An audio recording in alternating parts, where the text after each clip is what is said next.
On this? What? What? Not a good thing for you. You guys are going to have to watch out when you do your writing. Poor Cheyenne tonight, she got in big trouble because she drew with magic markers all over herself, didn't you? I just want to put my On name your on it. face, on your tummy, you come up and you're half blue and you're half green.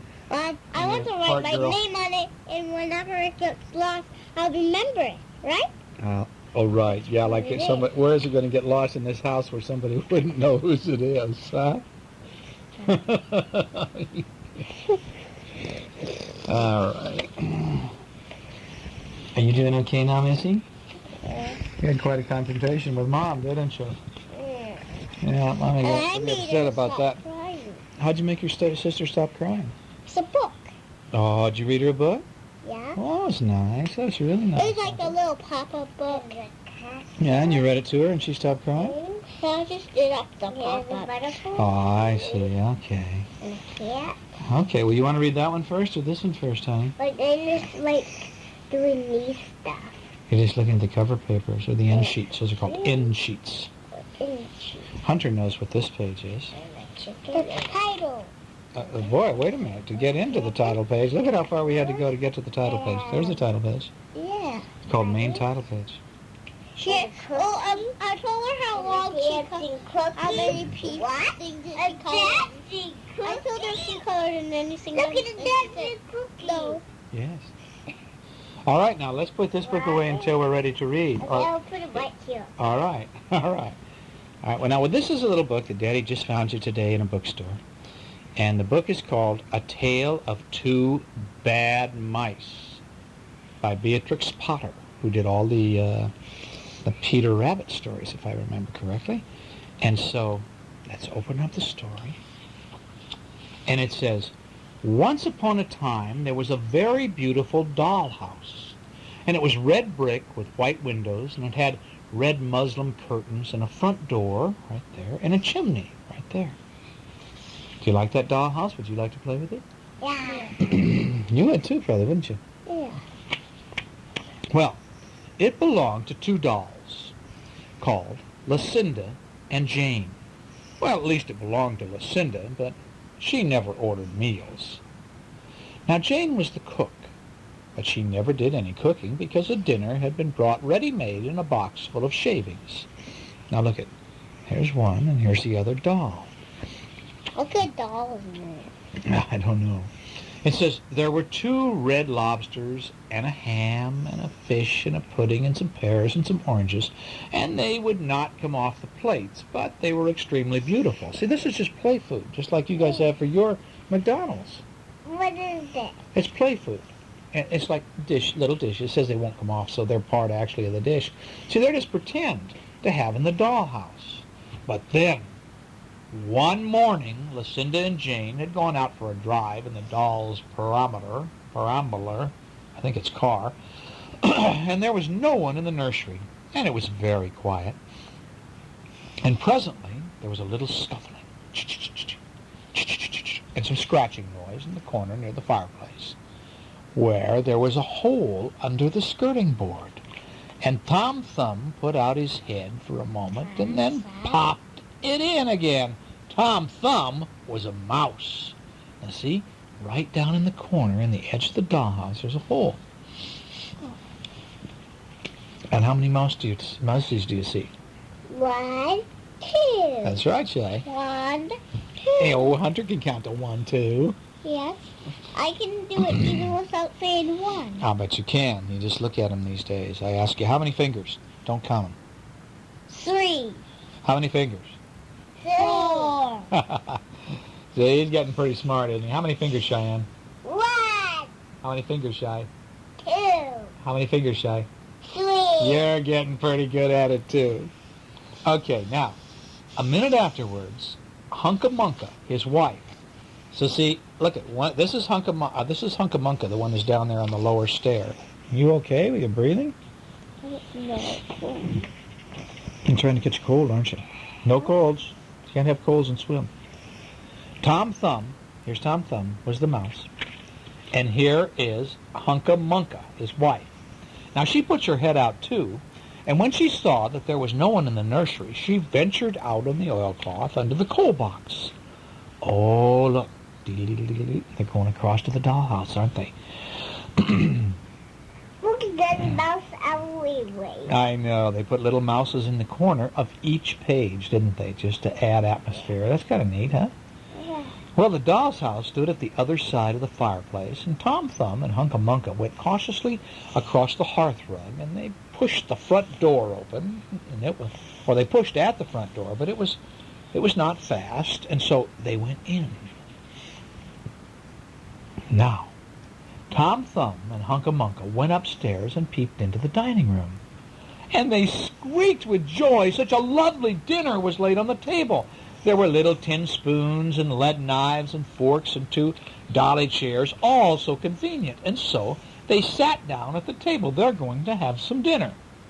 Now, Tom Thumb set to work at once to carve the ham, and it was a beautiful, shiny yellow streaked with red, and the knife crumpled up and hurt him, and he put his finger in his mouth, and he said, "Ouch! It's not boiled enough. It's too hard. You try, Hunca Munca." It's just play, isn't it? It's just made out of plastic or glass or something. Could the food come off? I don't think so. They can't eat it because it's not real food. Well, anyway, Hunca Munca stood up in her chair, and she chopped at the ham with another little knife. And "It's as hard as the hams at the cheesemonger's," said Hunca Munca. And so, then the ham broke off the plate with a jerk, and it rolled under the table. "Let it alone," said Tom Thumb. "Give me some fish, Hunca Munca." And so they decided to try to get the fish. Now, Hunca Munca tried every tin spoon in turn, and the fish was glued to the dish. And when Tom Thumb lost his temper, he put the ham in the middle of the floor, and he hit it with the tongs and a shovel, and the ham broke into pieces from everywhere. Shiny paint. It was made of nothing but plaster, and it just shattered into 1,000,000 pieces. Well, then there was no end to the rage and disappointment of Tom Thumb and Hunca Munca. They broke up the pudding, the lobsters, the pears, and the oranges, and as the fish would not come off the plate, they put it into the red-hot, crinkly paper fire in the kitchen, but it would not burn either. See, they don't understand why. They think this is a real little house, and they don't understand why it's not working. Tom Thumb went up to the kitchen chimney, and he looked out the top, and there was no soot. For heaven's sakes, this doesn't make any sense. How would you like these 2 mice in your house, Cheyenne? You got a dollhouse. Yeah, but I don't like these mouse. Well, you wouldn't want the mouse to come in there breaking your stuff up, would you? No, she doesn't have much stuff in it. Well, she's got a lot of stuff. She put it in there. It's kind of scattered all over the house, isn't it? Yeah. Well, while Tom Thumb was up the chimney, Hunca Munca had another disappointment. She found some tiny canisters upon the dresser labeled rice and coffee and sago. But when she turned them upside down, there was nothing inside except red and blue beads. The little girls had put beads in there. And then those mice set to work to do more mischief. Especially Tom Thumb. He took Jane's clothes out of the closet, out of the drawers in her bedroom, and he threw them on top of the floor windows. But Hunca Munca had a frugal mind. After pulling half the feathers out of Lucinda's bolster, she remembered that she herself was in want of a feather bed. So they decided to steal the feather bed. All right, honey. With Tom Thumb's assistance, she carried the bolster downstairs and across the hearth rug.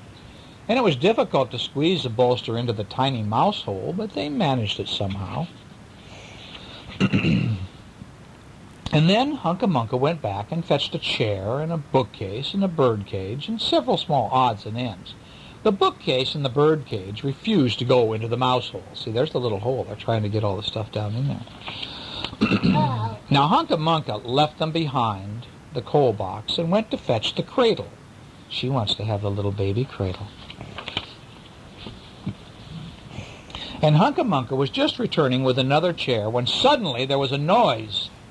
Uh-oh. There was talking outside in the landing, and the mice rushed back into their hole, and the dolls came into the nursery. What a sight met their eyes! Oh, no, poor Jane and Lucinda. Linda sat upon the upset kitchen stove and stared, and Jane leaned against the kitchen dresser, and she said, "Oh, what happened?" Well, the bookcase and the bird cage were rescued from under the coal box, but Hunca-Munca has got the cradle and some of Lucinda's clothes. Look, she took the doll's clothes. The mouse took the doll clothes and put them on her. Oh, her baby. And she made some for her baby. And she also has some of the useful pots and pans and several other things. Look, she's wearing the doll clothes, and she took their stuff. Now, the little girl that the dollhouse belonged to said, "I will get a doll dressed like a policeman." But the nurse said, "I will set a mouse trap." Uh-oh. So you better watch out, you guys. Because now look how many babies there are. 1, 2, 3, 4 babies. And Daddy is saying, don't ever go in there. That's a trap. So, that's the story of the 2 bad mice. But they were not so very, very naughty after all, because Tom Thumb paid for everything he broke. He found a crooked 6-pence under the hearth rug, and upon Christmas Eve, he and Hunca-Munca stuffed it into one of the stockings of Lucinda and Jane. So he gave him some money for the things that he broke. That was nice of him. And very early every morning, before anybody is awake, Hunca-Munca comes with her dustpan and her little broom to sweep the Dolly's house. And she cleans it for them. She's a cleaning lady. Isn't that nice? Yeah. Now that one. Oh, Daddy is tired. Oh, Daddy's so tired tonight. What time is it? It's 9:30. All right, you know what this story's called? No. You do too. Billy Goat's Gruff. The 3 Billy Goats Gruff. Ooh. All right, it's going to scare me, I'll bet. The 3 Billy Goats Gruff. Once upon a time, there were 3 Billy Goats, and they were all called Gruff. And one fine day, the 3 Billy Goats Gruff set off up on the hillside, and they were going to look for some sweet grass to eat so that they could grow fat. And so here they are going brum, brum, brum, up the path, and they're outside, and look at the lake and the trees and the mountains, the bridge. You got your bear pillow. Where's my bear pillow? Oh, I can't read without my bear pillow just under my head, can I? My voice stops. If I don't have my bear pillow, I'm talking, and then I'm trying to read it. my voice stops, so I have to have it, right? Yeah. Okay. Way up on the hillside, the 3 Billy Goats Gruff came to a river, and on the other side of the river was a beautiful meadow, and in the meadow was the finest grass that they'd ever seen. Let's go eat over there. Look, on the other side of the river. Shall we? Should we go eat over there? Yeah, I would go and swim over. Oh, swim over, huh? Well, there's a bridge. There was a wooden bridge over the river. Should they go across the bridge, Shai? No, a troll. No, there's no trolls.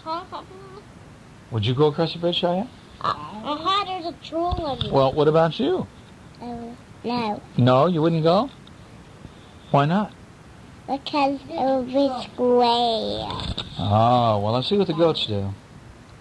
It says, under the bridge, there lived an ugly troll. See, a troll's under. Now, people were afraid to cross the bridge because of the troll. And every time he heard footsteps on the bridge, he popped out and gobbled up the person who was trying to cross. He would actually eat them. He'd start on their arm like this, and he'd go, and he would actually, and then he'd start in the ear like this. He didn't eat it. And he would actually eat up people. That's awful. Yeah. Okay, well, the 3 Billy Goats Gruff were very frightened at the thought of the troll, and yet they longed to eat the sweet grass in the meadow on the other side of the river. And so after a while, the youngest Billy Goat Gruff said that he would be the first one to go across the bridge. And so here he goes. Trip, trap, trip, trap, trip, trap, trip went the hooves of the youngest billy goat, Gruff, on the wooden bridge. And there he's going. Diddle-diddle-diddle. And then...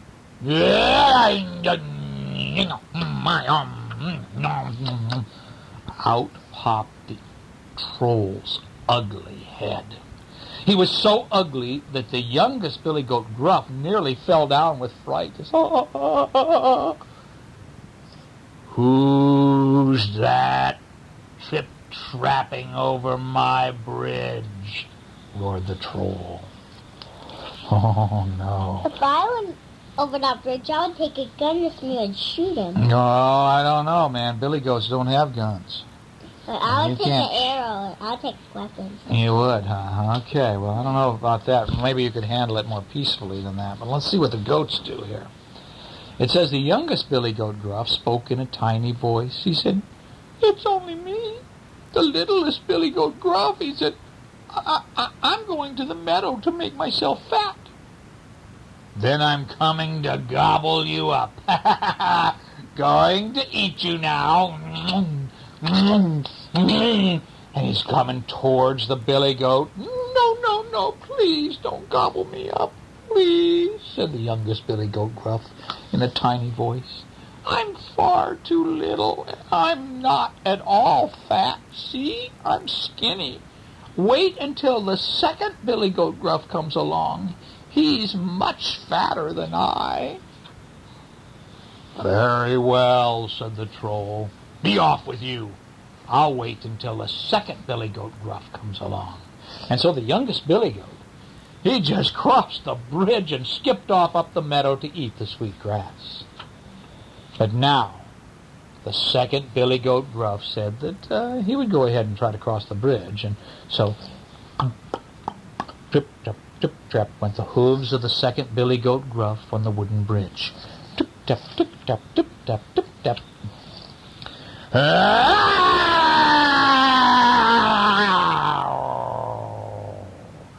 Out popped the troll's ugly head. He was so ugly that the second billy goat, Gruff, nearly fell down with fright. Oh, and she shivered. He shivered and he shook. Who's that trip-trapping over my bridge? Roared the troll. Well, the second billy goat, Gruff, spoke in a rather soft voice, and he said, "It's only me, the second billy goat, Gruff. I'm going to the meadow to make myself fat." And then I'm going to gobble you up. And he climbs up onto the bridge. No, please don't gobble me up, said the second billy goat, Gruff, in a rather soft voice. He said, I'm not very big and I'm not very fat. Wait until the third billy goat, Gruff, comes along. I mean, he's very big and very fat. Very well, said the troll. Be off with you. I'm going to wait until the third billy goat, Gruff, comes along. And so the second billy goat, Gruff, crossed the bridge and skipped off into the meadow to eat the sweet grass.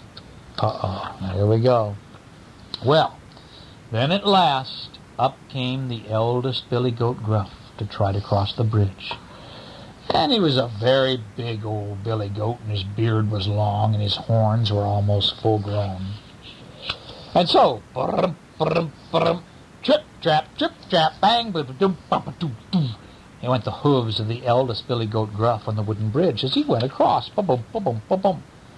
And all of a sudden,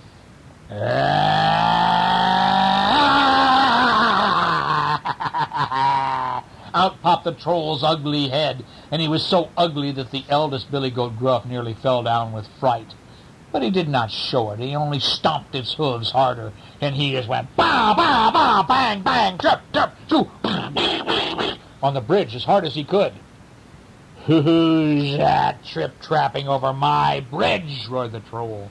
And the eldest billy goat, Gruff's voice was even louder and gruffer than the troll's voice, and he said, "It's me, the biggest billy goat, Gruff." And so, "Then I'm coming to gobble you up," said the troll. "Oh, no, you're not," bellowed the billy goat. He says, I'm going to gobble you up. And so he ran at the troll as fast as he could with his horns out, stamped his feet even louder, kabang, kabang, kabang, ba-dum, ba-dum, ba-dum, ba-dum. And he ran as hard as he could, and he banged his horns into the troll. He butted the troll way up into the air, and the troll fell off the bridge and into the river. And the ugly troll fell fed first into the water, and there was a mighty splash, and he went down into the water, and he never came up again. And so that was the end of the ugly troll. And from that time on, people went over the bridge without fear, and never again did the troll prop his head out from under the bridge to roar, "Who's that trip-trapping over my bridge?" And then the three billy goats Gruff lived happily in the meadow and the hillside, and they ate the sweet grass, and they really did get fat. Now, what do you think of that story? Cute. Is it cute? Cute. Is it cute? Yeah. Is that the word for it? Cute? I think it's a good word for it. I thought it was a fun story. Scare you? No. Scare you, Cheyenne? No. Oh, doesn't scared me? It didn't scare me. Didn't scare you? Yeah. You guys like to be Don't scared. That's why scare Daddy me. does it. No, it scared me. What?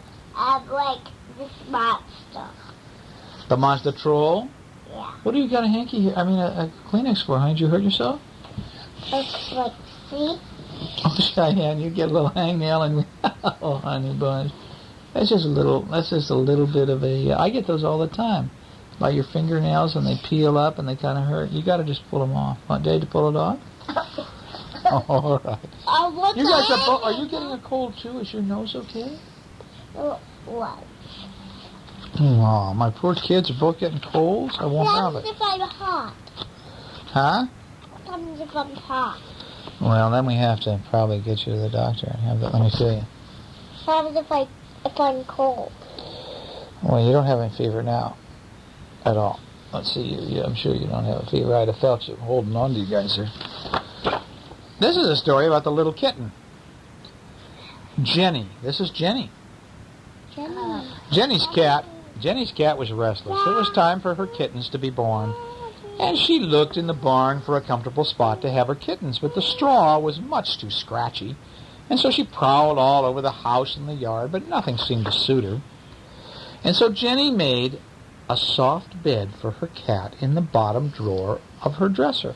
That'd be just like right over there. You'd make a drawer. You'd make a bed. I could do it on that one.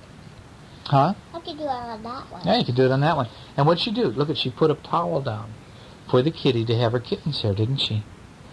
And so that night, 6 fluffy kittens were born. Look at them, 6 little babies. Is that cute? Yeah. Jenny's cat was a good mother. She nursed her kittens when they were hungry, and she washed them with her rough pink tongue.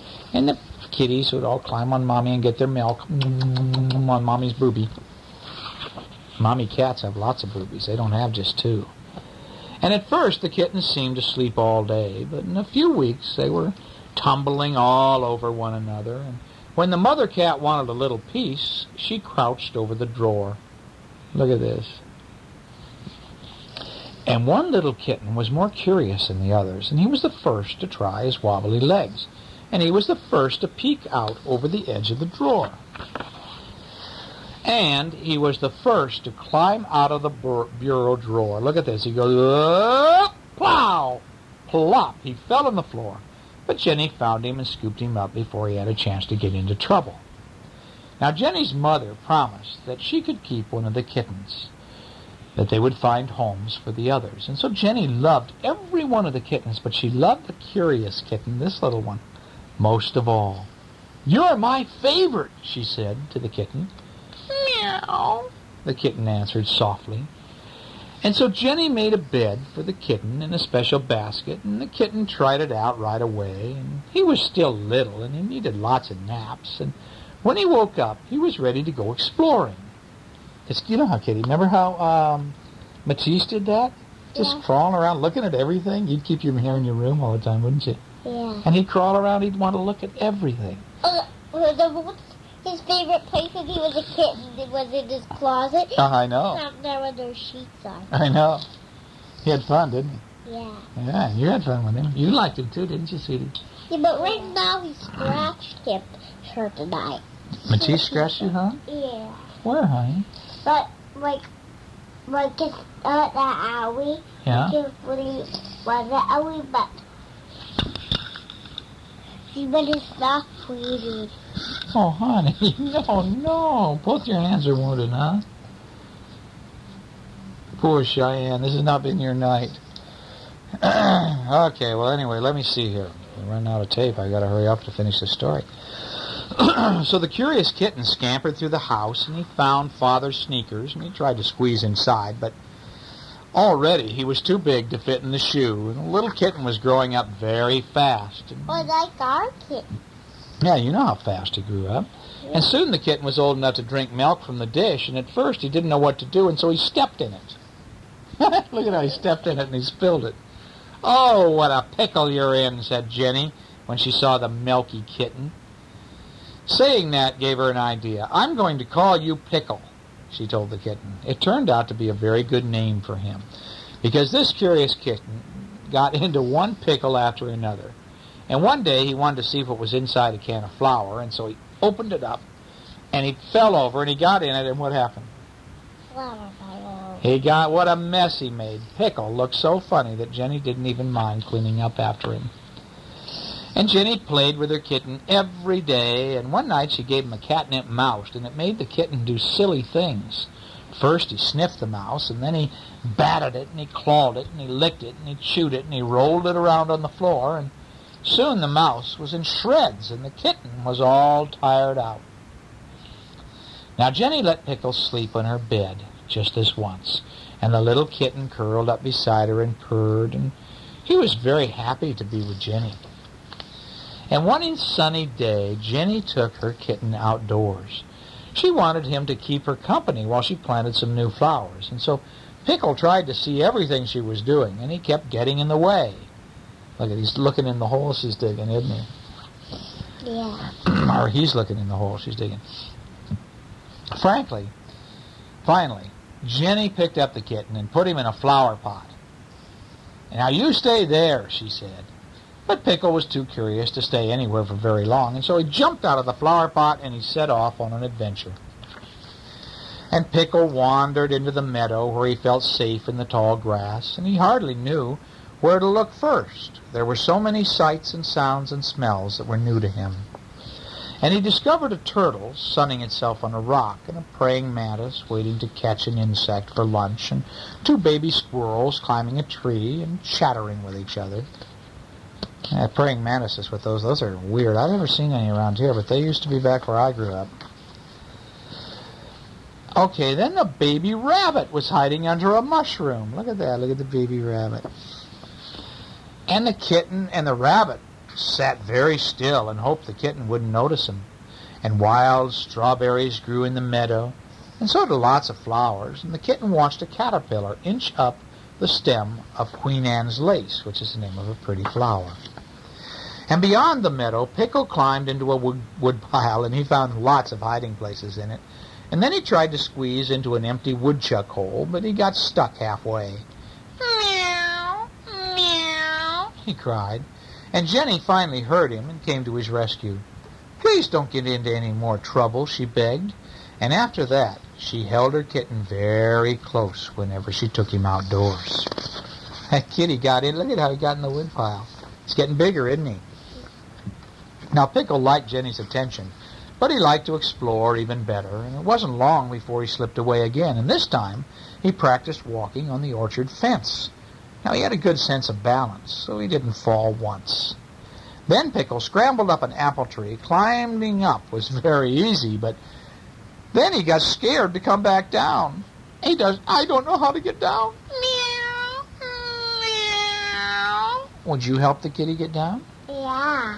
"Oh, Pickle, you're in a pickle again," said Jenny when she found him. And she dragged a box out of the tree and gently helped out to the tree. And see, she stood up on the box, and then she gently helped the little kitten down.